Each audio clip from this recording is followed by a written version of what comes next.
அடுத்த 5 ஆண்டுகளில் 3 கோடி பெண்கள் லட்சாதிபதிகளாக இருப்பார்கள் என்பது எனது உத்தரவாதம் என்று பிரதமர் மோடி தெரிவித்துள்ளார். கர்நாடக மாநிலம் சிக்பல்லாபூர் மாவட்டத்தில் பிரச்சார பொதுக்கூட்டம் நடைபெற்றது.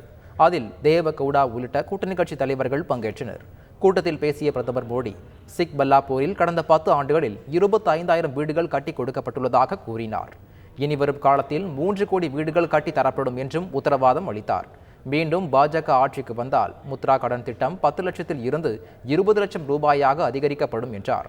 அடுத்த 5 ஆண்டுகளில் 3 கோடி பெண்கள் லட்சாதிபதிகளாக இருப்பார்கள் என்பது மோடியின் உத்தரவாதம் என்றும் கூறினார்.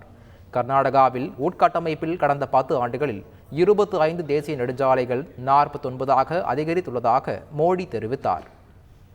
பெங்களூருவில் மோடியின் கான்வாய் வாகனம் வரும்போது கையில் காலி சொம்புடன் போராட்டத்தில் ஈடுபட முயன்ற கர்நாடக இளைஞர் காங்கிரஸ் தலைவர் முகமது நலபாட் கைது செய்யப்பட்டுள்ளார்.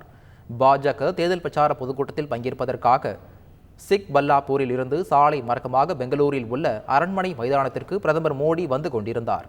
பிரதமரின் வாகனம் வருவதற்கு சில நிமிடங்களுக்கு முன் திடீரென போலீசாரின் தடுப்பை மீறி கர்நாடக காங்கிரஸ் கட்சியின் இளைஞரணி தலைவர் முகமது நலபாட் கையில் காலி சொம்புடன் சாலையில் போராட்டம் நடத்த தொடங்கினார். அப்போது அவர் கைது செய்யப்பட்டார். செய்திகளை உடனுக்குடன் தெரிந்து கொள்ள உடனே சப்ஸ்கிரைப் பண்ணுங்க.